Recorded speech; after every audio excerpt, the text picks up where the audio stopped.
नमस्कार, स्वागत है आपका द न्यूज पर। मैं हूं आपके साथ शेरन।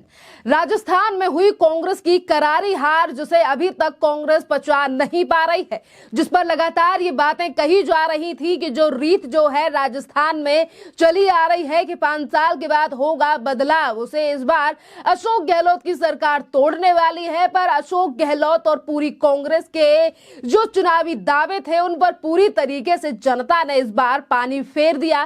भारतीय जनता पार्टी की प्रचंड जीत को अभी तक कांग्रेस पचा नहीं पा रही है और वहीं दूसरी तरफ अपनी हार को भी स्वीकार नहीं कर पा रही है कांग्रेस। और इसी बीच जिस तरीके से भारतीय जनता पार्टी ने अभी तक मुख्यमंत्री के चेहरे का ऐलान नहीं किया है, इसको लेकर भी अब बौखलाहट जो है वो अशोक गहलोत की सामने आई।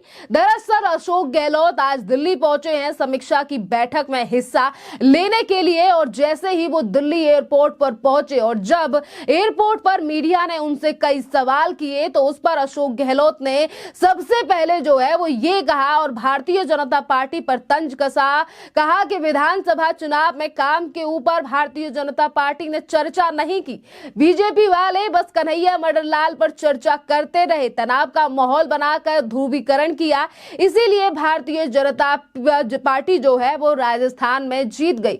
गोगा मणि हत्याकांड पर जो है वो भी अशोक गहलोत ने भारतीय जनता पार्टी के ऊपर निशाना साधते हुए कहा कि भारतीय जनता पार्टी की पोल खुलती जा रही है, 7 दिन तक तुम मुख्यमंत्री का चेहरा नहीं कर पा रहे हो और बात करते हो कि हमारी पार्टी में अनुशासन है।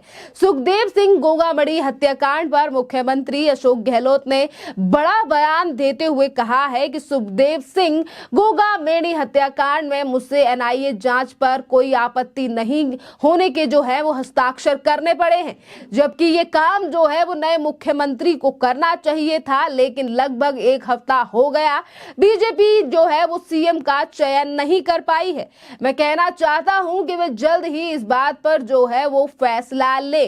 7 दिन हो गए, लगभग 7 दिन में ये अपना चेहरा घोषित नहीं कर पा रहे हैं और ये हमारे ऊपर आरोप लगाते हैं इन पार्टी में बिखराव है, इस पार्टी में डिसिप्लिन नाम की कोई चीज़ नहीं है। इसको क्या कहेंगे हम लोग? अगर हमारे 6 दिन लग जाते, पता नहीं क्या क्या आरोप लगाते हैं, लोगों को भ्रमित करते हैं। आज इनके 6 दिन तो पूरे हो गए हैं, चेहरा 3 राज्यों में घोषित नहीं कर पाए हैं, फाउल खेल के चुनाव जीत के आए हैं लोग। इन्होंने स्टेट के मुद्दे उठाए नहीं और इस प्रकार से धार्मिक मुद्दे उठा करके 3 तलाक भी लेके आ गए, 370 भी लेके आ गए, राजस्थान में कन्हैयालाल का मर्डर भी लेके आ गए। झूठ फैला दिया उन्होंने कि मुसलमान को 50 लाख, हिंदू को 5 लाख। इतने झूठ बोल बोल के चुनाव जीत के आए ये लोग। अब इनकी पोल खुलेगी जनता के सामने। नंबर 2, जो हमने शानदार स्कीमें पेश करी, शानदार कानून पास किए, शानदार गारंटी दी है, उस पर उन्होंने चर्चा ही नहीं करी। चुनाव विधानसभा के थे, प्रधानमंत्री अटैक कर रहे हैं मुख्यमंत्री पर व्यक्तिगत रूप से, प्रधानमंत्री अटैक कर रहे हैं राहुल गांधी पर व्यक्तिगत रूप से। चुनाव विधानसभा का है, विधानसभा चुनाव के आधार पर जो हमने काम किए नहीं किए, कमियाँ रखी, हमारी स्कीमें में कमियाँ हैं, खामियाँ, वो बताओ आप। उस पर चर्चा ही नहीं करी इन लोगों ने। तो आप सोच सकते हो चुनाव किस पर जीता गया है। पर चुनाव होता है। हमने पहले ही कहा जनता माई बाप है, ध्रुवीकरण कर दिया चुनाव का, चुनाव जीत गए। हमने कहा जो भी परिणाम आएगा विथ ह्यूमिलिटी हम स्वीकार करेंगे। नई गवर्नमेंट को जो कब बनेगी पता नहीं, उसको हमारी शुभकामनाएँ हैं। हम पूरा रचनात्मक सहयोग देंगे उनको। हम उम्मीद करेंगे उनसे। इतनी शानदार हमारी स्कीम है, इतने शानदार कानून, इतनी शानदार गारंटी है, उस पर वो आगे बढ़े, जनता का भला करे, हमारी शुभकामनाएं हैं। दरअसल आपके लिए बता दें कि एक तरफ जो है वो लगातार ये खबरें सामने आ रही है कि बीजेपी जो है वो जल्द ही नए मुख्यमंत्री के चेहरे पर मोहर लगा सकती है, तो वहीं दूसरी तरफ आखिरकार अशोक गहलोत के लिए क्या जल्दी है भारतीय जनता पार्टी को लेकर, जो वो ये कह रहे हैं कि उन्हें जल्दी से जल्दी जो है वो मुख्यमंत्री का चयन करना चाहिए। और आज जिस गोगामेडी हत्याकांड मामले को लेकर अशोक गहलोत ये जो लंबी चौड़ी बातें कर रहे हैं और कह रहे हैं कि हस्ताक्षर मैंने किए हैं, ये तो नए मुख्यमंत्री का काम है। दरअसल आज जो राजस्थान की जनता है वो गोंगामेडी हत्याकांड को लेकर जो है वो कहीं ना कहीं अशोक गहलोत की सरकार को जिम्मेदार ठहरा रही है, क्योंकि गोंगामेडी की तरफ से पहले ही पुलिस प्रोटेक्शन की बात जो है वो अशोक गहलोत सरकार से की गई थी।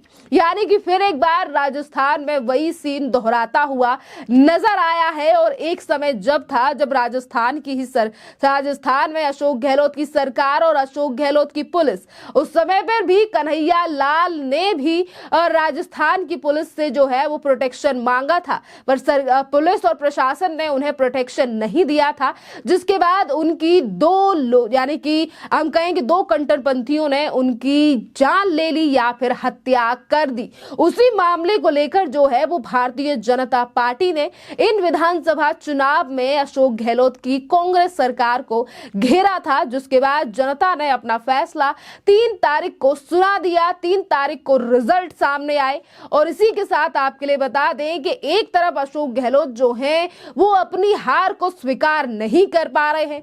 मुख्यमंत्री बीजेपी जल्दी बनाए, इस तरीके के राग जो हैं वो अलापे जा रहे हैं कांग्रेस की तरफ से। इसी के साथ आज अशोक गहलोत ने कन्हैया लाल और को लेकर जो है वो भी बड़ी बात कही और कहा है कि बीजेपी ने जो है वो कन्हैया लाल का इशू जो है वो नेशनल बना दिया था, भड़काने वाले भाषण दिए, ध्रुवीकरण कर दिया। ये लोग लोकतंत्र की हत्या करने वाले लोग हैं, संविधान की धज्जियां उड़ा रहे हैं, ईडी इनकम टैक्स का गलत उपयोग हो रहा है और ये बहुत खतरनाक खेल चल रहा है राजस्थान में। आज जनता नहीं तो कल इनको जवाब देगी। और वहीं दूसरी तरफ प्रधानमंत्री नरेंद्र मोदी को लेकर आज जिस तरीके से बीजेपी इस जीत का श्रेय जो है वो प्रधानमंत्री नरेंद्र मोदी को दे रही है, चाहे फिर वो राजस्थान हो, छत्तीसगढ़ हो या मध्य प्रदेश, एक ही नारा जो है वो गूंजता हुआ नजर आ रहा है कि ये जीत है मोदी की गारंटी की।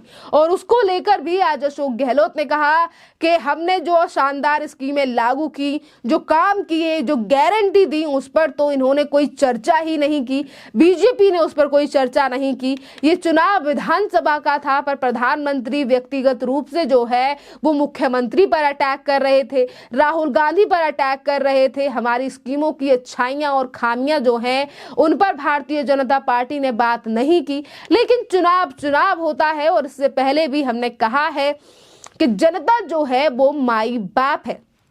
और वहीं दूसरी तरफ बीजेपी के ऊपर ध्रुवीकरण का इल्जाम जो है वो अशोक गहलोत लगाते हुए नजर आए और उन्होंने कहा कि हमने तो पहले ही कहा था कि जनता जो निर्णय करेगी उसे हम स्वीकार करेंगे और नई सरकार जो अभी बनी भी नहीं है उसको हमारी शुभकामनाएं, हम रचनात्मक सहयोग देंगे उनको। तो आपके लिए बता दें कि जैसे कि मैंने पहले जिक्र किया है कि आज अशोक गहलोत जो है वो समीक्षा बैठक को में चर्चा लेने के लिए दिल्ली पहुंचे हैं और उन्होंने ये भी कहा है कि ये जो समीक्षा बैठक होने जा रही है इस पर कांग्रेस पार्टी जो है वो चर्चा करेगी कि आखिरकार जो है वो राज्य में किस तरीके से जो है वो कांग्रेस हारी है, क्या क्या फैक्टर्स रहे हैं, क्या क्या कारण रहे हैं और किस तरीके से पार्टी को मजबूत बनाया जा सकता है। यानी कि आज कांग्रेस जो है वो इस पर कांग्रेस को विचार करना चाहिए कि आखिरकार इन 5 राज्यों में से आखिरकार एक ही राज्य कांग्रेस के हाथ क्यों आया और ऐसे क्या कारण है जिसकी वजह से इतनी पुरानी पार्टी आज देश भर से विलुप्त होती हुई नजर आ रही है। यानी कि इस पर जो है कांग्रेस को सोच विचार करने की जरूरत है और इसी आत्मनिरीक्षण करने की जो है वो कांग्रेस को जरूरत है।